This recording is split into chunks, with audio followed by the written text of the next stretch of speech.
nous c'est John et Victor, et voici Popeye, le petit chien au grand cœur que nous avons adopté. Notre besoin d'aventure nous a poussé à acheter un vieux camping-car d'occasion. Il s'agit d'un Autostar 491 sur porteur C25 mis en circulation en 1992. Sans perdre une minute, on a commencé à le rénover pour le rendre plus moderne. Dernièrement, nous avons retiré le chauffage et réparé l'arrière du camping-car.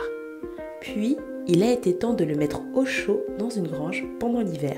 De chez nous, nous avons effectué d'autres travaux. Nous avons notamment réparé le pare-choc. Il est maintenant temps de retrouver notre bon vieux camping-car dans le sud-ouest. Bonjour à tous, on espère que vous allez bien. On est enfin de retour pour récupérer notre petit camping-car après des longs mois d'hiver. Donc on a hâte. Il est dans la grange, on l'avait laissé dans le sud-ouest. Donc on va voir bon, déjà s'il démarre, dans quel état il est. Et comme ça on va pouvoir faire un petit point de tout ce qu'il y a à faire dessus. Parce que là je vous avoue que ça doit faire bien 5 mois que je l'ai pas vu. Donc je me souviens plus trop de l'état de l'intérieur. Donc on va aller voir ça. Voilà la grange où se trouve le camping-car qui va s'ouvrir comme par magie. Coucou monsieur.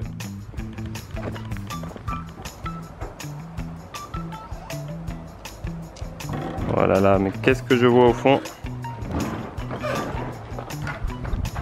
Ma petite beauté. Voilà, ça fait très longtemps. Je suis très content de le revoir. Bon, la bâche a bien fait son travail. Elle l'a protégé. On va directement voir s'il démarre. Comme ça on pourra le sortir pour y voir plus clair. On peut voir que notre camping-car apparemment a servi à une petite bête qui s'est promenée dessus. Donc on sait pas trop ce que c'est, j'espère qu'elle est pas à l'intérieur surtout. On va voir ça. Si vous savez ce que c'est comme bête avec l'empreinte, dites-nous. Moi je ne sais pas.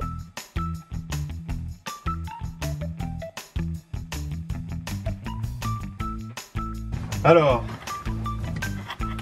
suspense. Oula.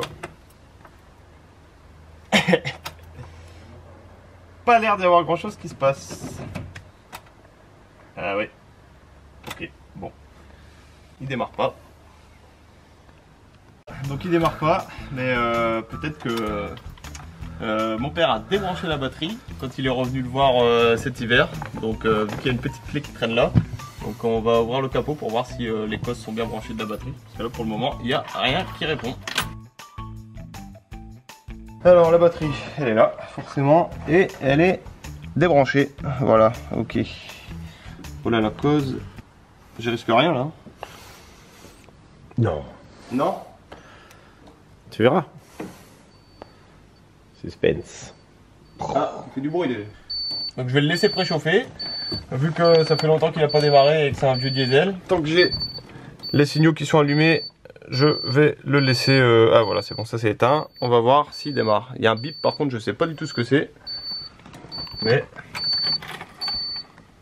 Merde.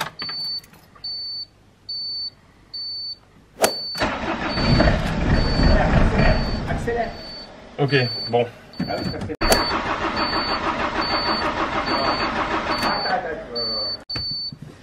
Pour le moment ça démarre pas. On va réessayer, on relaisse préchauffer. Après il y a des chances que la batterie soit... Quand tu démarres. Si tu le démarres au ralenti, il va pas tenir. Il y a des chances que la batterie soit à plat. Donc bon, mon père me dit d'accélérer quand je démarre. On va voir, on va voir si ça fonctionne. Et ce bip, voilà, ça bip. Ah mais c'est là. C'est l'alarme, ok. Donc c'est l'alarme de la batterie qui sonne, je sais pas trop ce que ça veut dire.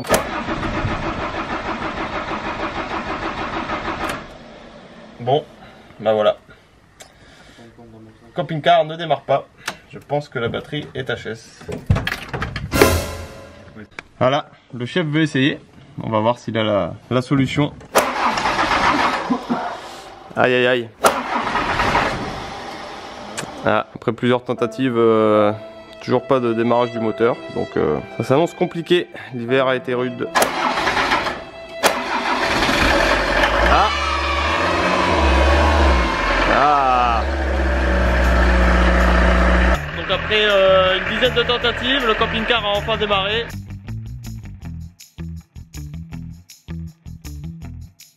Sortie du garage un peu technique. Bon, il est dehors, voilà, c'est bon. On va pouvoir aller voir à l'intérieur ce qui se passe. Joli bruit, un peu bruyant. Et ça sent un petit peu quand même.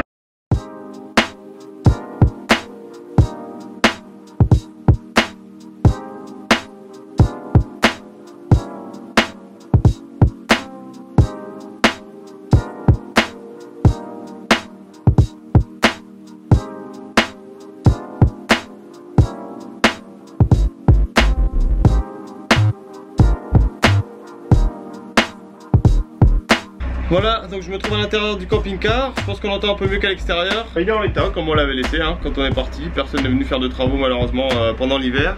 Ce que je vois qui me plaît pas trop déjà dans un premier temps, c'est au niveau du sol. Donc là on peut voir qu'il y a des traces. Ça semble venir de là. Voilà, ici j'avais coupé le tuyau de l'ancien système de chauffage. Je pensais qu'il était vide. Bon, apparemment il en restait encore un petit peu parce que ça a coulé. Donc bon, maintenant je pense qu'il est vide, mais le problème c'est que voilà, ça a coulé sur le sol. Donc j'espère que ça va partir en frottant, parce que sinon ça va faire quand même très très moche. Le gros chantier à venir, la salle de bain. Si on peut appeler ça une salle de bain, parce que pour l'instant ça ne ressemble plus à grand chose. Voilà, on a fait un petit peu les barbares, on a un peu tout cassé. Il le fallait, donc comme ça on va reconstruire et repartir sur du neuf.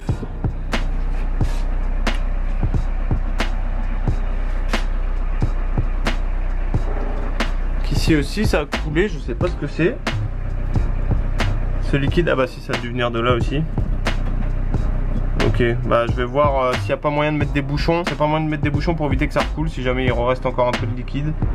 Je sais pas trop, vous le feriez comment, en espérant que ça va pas trop abîmer le sol du camping-car. Voilà, il y a des petits sachets. C'est des pièges à souris en fait, c'est je pense de la Morora que mon père avait placé pour l'hiver, pour éviter qu'ils viennent se poser et utiliser le camping-car comme refuge. Voilà, notre beau lambris. Ah, il y a quelqu'un qui a pris la place du conducteur. On part en voyage. Qui êtes-vous, monsieur? Je m'appelle Louis. Et voilà, donc il y a Louis qui est là avec moi toute la semaine, qui va m'aider pour le bricolage du camping-car. Donc plus on est de fous, plus on rit. Voilà, pour l'intérieur, je vais vous faire un petit tour extérieur.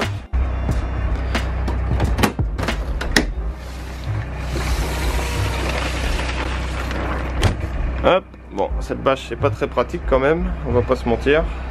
Je vais l'enlever. Voilà, on est à l'extérieur, donc bon, il a pas changé. Ma partie préférée de l'extérieur, donc c'est l'arrière, hein, depuis qu'on a enlevé les portes-vélo surtout, ça fait beaucoup plus beau je trouve. Donc là c'est le dessous du camping-car. Ah, la bâche s'envole, eh ben, écoutez, c'est très bien. Avec le pare-choc hein, bien évidemment qui manque. Je l'ai rénové pendant la période hivernale, donc là on va essayer de le refixer. Et avec en dessous surtout, donc le plancher qui a été refait. Hein. Ça c'était juste avant de le mettre pour l'hivernage, donc on avait refait toute cette partie là pour que ce soit du solide vu que c'était un petit peu pourri. Voilà, je vais pas rester trop en dessous quand le moteur tourne parce que je vous avoue que ça sent un petit peu le diesel quand même.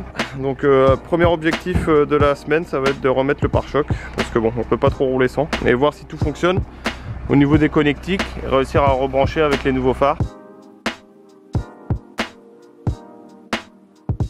On a plusieurs objectifs au niveau de la rénovation du camping-car pour les prochaines semaines. Le but ça va être qu'il soit prêt, on espère, pour mi-juillet pour pouvoir partir avec en vacances. On a déjà plus ou moins prévu une destination de voyage, on vous en parlera plus tard avec Jen. Donc d'ici mi-juillet il faudrait que forcément ce coin là ce soit un peu plus vivable. Donc la capucine, ça je pense qu'on va m'en occuper assez rapidement. On va faire quelque chose d'assez sommaire pour l'instant, je pense juste en mettant une planche ici sur mesure qu'on va travailler un petit peu. Donc il va revenir comme ça. Et après on mettra soit 2 petits matelas simples, soit 2 morceaux de mousse. À voir. Là ici on va s'occuper de rebrancher la cuve à eau pour voir donc déjà si ça fonctionne avec tous les nouveaux tuyaux que j'avais changés. La cuisine, ce qu'il faudra faire ce sera vérifier le branchement au niveau du gaz. En fait voir que ça a bien été fait, on va utiliser un détecteur de gaz quand on aura remis les bouteilles pour éviter de s'intoxiquer quoi. De vider la bouteille de gaz dans le camping-car, c'est pas trop le but non plus. Alors c'est quoi ça? Je me demande ce que c'est. Pourquoi c'est là? Ah ok, oui, c'est où il y avait le panneau de contrôle de la chaudière, il me semble, du thermostat. Donc forcément, bah voilà, là ça fait moche. Je sais pas s'il nous reste de la peinture noire. J'espère, sinon bah, je vais être quitte à repeindre toute cette partie là du mur. Si je peux éviter. Ici on a l'ancien emplacement de la chaudière, on voit pas grand chose, c'est assez sombre. Donc bon là je vous avoue que c'est pas trop ma spécialité, je m'y connais pas trop, donc je vais en profiter que mon père soit là aussi cette semaine pour qu'il puisse regarder, pour voir ce qu'on va en faire. Sachant que pour l'instant en fait on n'a pas prévu de mettre de chauffage pour cet été, c'est pas la priorité forcément. Mais par contre il nous faudra forcément un chauffe-eau. Le chauffe-eau on va potentiellement l'installer dans ce placard là, à voir. Ou en dessous de l'évier là, juste à côté de la pompe, pour éviter que l'eau se promène trop dans le camping-car. Donc là la salle de bain où je ne sais pas trop quoi faire pour l'instant. Je vous avoue que je suis pas trop inspiré, je sais pas trop quel matériau utiliser, comment faire et quoi faire surtout. Voilà. J'ai un deuxième copain qui est là, qui est en train de faire du béton. Donc pas pour le camping-car, hein, pour la ferme qui est à côté. Les toilettes qu'on n'a pas prévu de changer, les WC chimiques, hein, toujours, qui sont fonctionnels. Donc là pour le coup ce serait vraiment bête de les changer. Mais après bon voilà, il va falloir quand même rafraîchir grandement la salle de bain. Objectif aussi des prochaines semaines. Voilà. Et dernier gros objectif, parce que vous pouvez voir qu'il manque quand même quelque chose pour pouvoir vivre dans le camping-car, c'est les banquettes et la table. Donc à l'arrière pareil. Donc ça c'est pareil, ça va être à faire à suivre. Je vous avais dit que ça faisait du bip, enfin ça faisait du bip. Je vous avais dit que ça faisait du bruit en fait quand j'ai rebranché la batterie. Je savais pas trop d'où ça venait et après en fait j'ai vu que c'était ici. C'était là. C'était le panneau de contrôle des batteries qui sonnait tout simplement pour me dire que la batterie était plus ou moins à plat. Apparemment l'alarme pour la batterie fonctionne vu que ça a bien sonné. Donc là si j'appuie dessus on peut voir que c'est indiqué 13,6. Je pense que ça veut dire qu'il y a de la batterie. Après donc ça c'est la deuxième, 13,4. Ça il me semble que c'est la batterie moteur. Et ici c'est la batterie cellule. Voilà, donc 13,4 et 13,6. Donc dans la capucine on va aussi essayer de faire les finitions. Je sais pas si vous voyez là-haut, voilà, il y a quand même des petits jours. Sur le bas aussi. Moi je me tâte soit à faire comme on a fait ici, donc c'est-à-dire à mettre un joint de silicone. Bon ça fait assez propre, c'est bien posé. On pense aussi à mettre des cordes en fait, comme des cordes pour rappeler encore un peu l'esprit bateau. Voilà, mettre des cordes là tout autour pour délimiter et pour habiller un petit peu au niveau de décoration. Je continue mon tour du camping-car pour voir si tout fonctionne. Donc là j'ai allumé au niveau du panneau de commande de l'entrée de devant, donc les boutons lampe et spot pour voir si elle s'allume. Donc on va essayer ça tout de suite. Ok, donc ici ça s'allume pas. Ah si, voilà, ok, oui c'est vrai que voilà. Donc les lampes s'allument, c'est super. Voilà, ça fonctionne.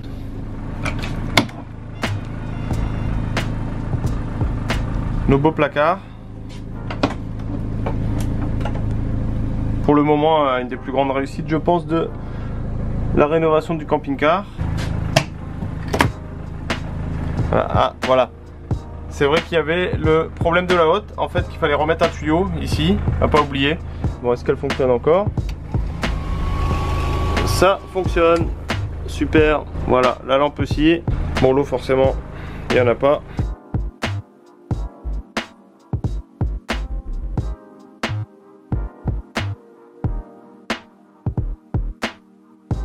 J'ai fini de nettoyer le sol pour enlever les traces de liquide de chauffage qui avait coulé dessus. Donc voilà, on voit plus de traces, donc c'est bien au moins. C'est que le sol est de bonne qualité vu qu'il se nettoie assez facilement. Nous sommes ravis d'être de retour après ces longs mois d'hiver. Les grands travaux vont pouvoir reprendre. La semaine prochaine, vous verrez comment nous avons remonté le pare-choc restauré du camping-car. N'hésitez pas à nous faire part de vos remarques en commentaire et à aimer cette vidéo si elle vous a plu. Salut!